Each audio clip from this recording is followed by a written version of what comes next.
Assalamualaikum warahmatullahi wabarakatuh. Perkenalkan, nama ulun Muhammad Junaidi, mahasiswa STAI Darul Ulum Kandangan, prodi PAI Reguler 3. Di sini ulun akan menjelaskan pertanyaan tentang hubungan Islam, iman dan ihsan dalam tipologi ajaran Islam. Hubungan antara Islam, iman, dan ihsan telah dijelaskan sebelumnya. Pengertian Islam, iman, dan ihsan. Nah, dalam ketiga hal ini terdapat hubungan antara ketiganya. Lebih jelasnya, hubungan-hubungan atau keterkaitan antara ketiga hal tersebut. Iman itu bisa dikatakan sebagai landasan awal, seperti sebagai pondasi dalam keberadaan suatu rumah. Sedangkan Islam merupakan entitas yang berdiri di atasnya. Maka apabila iman seseorang lemah, maka Islamnya pun akan condong lebih akan rubuh. Dalam realitanya, mungkin pelaksanaan sholat akan tersendat-sendat sehingga tidak dilakukan pada waktunya, atau malah mungkin tidak terdirikan. Zakat tidak tersalurkan, puasa tak terlaksana, dan lain sebagainya. Sebaliknya, iman akan kukuh bila Islam seseorang ditegakkan, karena iman terkadang bisa menjadi tebal, kadang pula menjadi tipis, karena amal perbuatan yang akan mempengaruhi hati, sedang hati tersendiri merupakan wadah bagi iman itu. Jadi bila seseorang tekun beribadah, rajin taqarrub, maka akan semakin tebal imannya. Sebaliknya, bila seseorang berlarut-larut dalam kemaksiatan, kebal akan dosa, maka akan berdampak juga pada tipsnya iman. Ihsan bisa diumpamakan sebagai hiasan rumah. Bagaimana rumah tersebut bisa terlihat mewah, terlihat indah dan megah, sehingga padat menarik perhatian dari banyak pihak. Sama halnya dalam ibadah. Bagaimana ibadah ini bisa mendapatkan perhatian dari Sang Khalik sehingga dapat diterima olehnya. Tidak hanya asal menjalankan perintah dan menjauhi larangannya saja, melainkan berusaha bagaimana amal perbuatan itu bisa bernilai plus di hadapannya. Sebagaimana yang telah disebutkan di atas, kedudukan kita hanyalah sebagai hamba, budak dari Tuhan. Sebisa mungkin kita bekerja menjalankan perintahnya untuk mendapatkan perhatian dan ridhonya.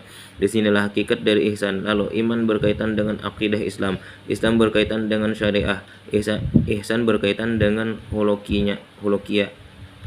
Dari tiga hal tersebut dapat kita pahami dalam perkembangan ilmu keislaman. Ilmu terkelumpukan menjadi akidah, fikih, akhlak. Di antara pengelumpukan kata dalam agama Islam ialah iman, Islam, dan ihsan. Berdasarkan sebuah hadis yang terkenal, ketiga istilah itu memberikan umat ide tentang rukun iman, dan penghayatan terhadap Tuhan yang maha hadir dalam hidup. Setiap pemeluk Islam mengetahui dengan pasti bahwa Islam tidak absah tanpa iman, dan iman tidak sempurna tanpa ihsan. Dari pengertian tersebut memiliki arti masing-masing istilah terkait satu dengan yang lain, bahkan tumpang tindih, sehingga satu dari ketiga istilah tersebut mengandung makna dua istilah yang lainnya. Dari pengertian inilah kita mengerti bahwa Islam, iman, dan ihsan trilogi ajaran ilahi. Selanjutnya ulun akan menjelaskan pertanyaan yang kedua. Jelaskan kedudukan Al-Quran, hadis, dan ijtihad sebagai sumber hukum Islam dan berikan contoh penerapannya.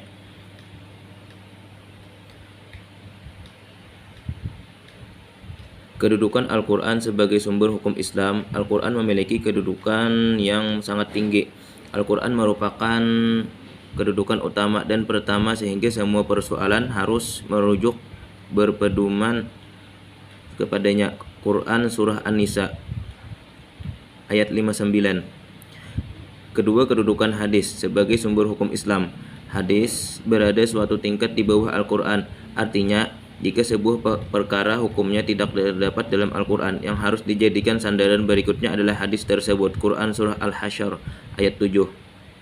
Yang ketiga, kedudukan ijtihad, penetapan hukum. Ijtihad memiliki kedudukan sebagai sumber hukum Islam setelah Al-Quran dan hadis. Namun demikian, hubungan yang dihasilkan dari ijtihad tidak boleh bertentangan dengan Al-Quran maupun hadis. Selanjutnya ulun akan menjawab pertanyaan yang ketiga dan menjelaskan pertanyaan yang ketiga. Dalam studi Islam diperlukan berbagai macam pendekatan. Apa saja pendekatan yang dapat digunakan? Jelaskan. Berbagai pendekatan dalam studi Islam sebagai objek kajian keilmuan atau objek penelitian ilmiah. Agama Islam dapat dipahami dan didekati dengan berbagai macam pendekatan approach. Pada prinsipnya, masing-masing pendekatan bertujuan untuk meneliti dan mengkaji masalah-masalah yang spesifik dari berbagai masalah keagamaan, dan juga memiliki metode penelitian yang khas yang disesuaikan dengan masalah yang ditelitinya. Namun demikian, dalam hubungan ini Hasan Bisri 1997 mengemukakan bahwa pendekatan apapun yang digunakan tentu memiliki kelebihan dan kekurangan masing-masing. Jadi dapat dipahami bahwa tidak ada suatu pendekatan pun yang utuh dan sempurna. Hal ini bisa bersumber dari manusianya, baik karena keterbatasan dalam memahami keperaturan dan menangkap gejala yang dihadapi, maupun karena kerangka acuan frame of reference yang digunakan. Berikut ini akan dikemukakan tentang beberapa pendekatan-pendekatan yang digunakan dalam studi Islam. 1.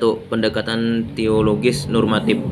Pendekatan teologis normatif dalam memahami agama secara harfiah dapat diartikan sebagai upaya memahami agama dengan menggunakan kerangka ilmu ketuhanan yang bertolak dari suatu keyakinan bahwa wujud empirik dari suatu keagamaan dianggap sebagai yang paling benar dibandingkan dengan lainnya. Pendekatan normatif dapat diartikan studi Islam yang memandang masalah dari sudut legal, formal, atau dari segi normatifnya. Dengan kata lain, pendekatan normatif lebih melihat studi Islam dari apa yang tertera dalam teks Al-Quran dan hadis. Menurut Hadijah dan Karman Al-Kuningani, pendekatan normatif mempunyai cakupan sangat luas. Pada umumnya, pendekatan yang digunakan oleh ahli usul fikih, usuliyin, ahli hukum Islam, fuqaha, dan ahli tafsir, mufassirin, dan ahli hadis, muhadisin yang berusaha menggali aspek legal formal ajaran Islam dari sumbernya, selalu menggunakan pendekatan normatif. Kekurangan pendekatan teologis antara lain bersifat eksklusif, dogmatis, tidak mau mengakui agama lain, dan sebagainya. Kekurangan ini dapat diatasi dengan cara melengkapinya dan pendekatan sosiologis dan pendekatan lainnya. Sedangkan kelebihannya, melalui pendekatan teologis normatif ini, seseorang memiliki sikap militansi dalam beragama, yakni berpegang teguh kepada yang diyakininya sebagai yang benar tanpa memandang dan meremehkan agama lainnya, sehingga umat Islam tidak hanya memahami Islam melalui pendekatan teologis saja. Agar pemahaman tentang Islam menjadi integral, universal, dan komprehensif, yakni mampu menjelaskan solusi secara faktual dan empiris atas masalah dan dengan tetap menjadikan Al-Quran dan hadis sebagai ukuran panduan berpikir. Akan tetapi pemecahan masalah kekinian dapat dicapai. Namun pendekatan ini biasanya berkaitan dengan tauhid dan usuluddin semata. Yang kedua, pendekatan historis atau sejarah secara umum. Sejarah mempunyai dua pengertian, yaitu sejarah dalam arti subjektif dan sejarah dalam arti objektif. Menurut materinya subjektif, materinya sejarah dapat dibedakan atas daerah Asia, Eropa, Amerika, Asia Tenggara, dan sebagainya. Misalnya zaman kuno, zaman pertengahan modern. Tematis ada sejarah sosial, politik, sejarah kota, agama, seni, dan lain-lain. Sebuah studi atau penelitian sejarah, baik yang lalu maupun yang kontemporer, sebenarnya merupakan kombinasi antara analisa dari aktor dan penelitian, sehingga merupakan suatu realitas dari hari lampau yang konon utuh. Metode sejarah menitik beratkan pada kronologi pertumbuhan dan perkembangan. Menurut Soekarno, pendekatan historis mempergunakan analisa atas peristiwa-peristiwa dalam masa silam untuk merumuskan prinsip-prinsip umum. Metode ini dapat dipakai misalnya dalam mempelajari masyarakat Islam dalam hal pengamalan yang disebut dengan masyarakat Muslim atau kebudayaan Muslim. Metode ini biasanya dikombinasikan dengan metode komparatif perbandingan. Contohnya ialah seperti yang digunakan oleh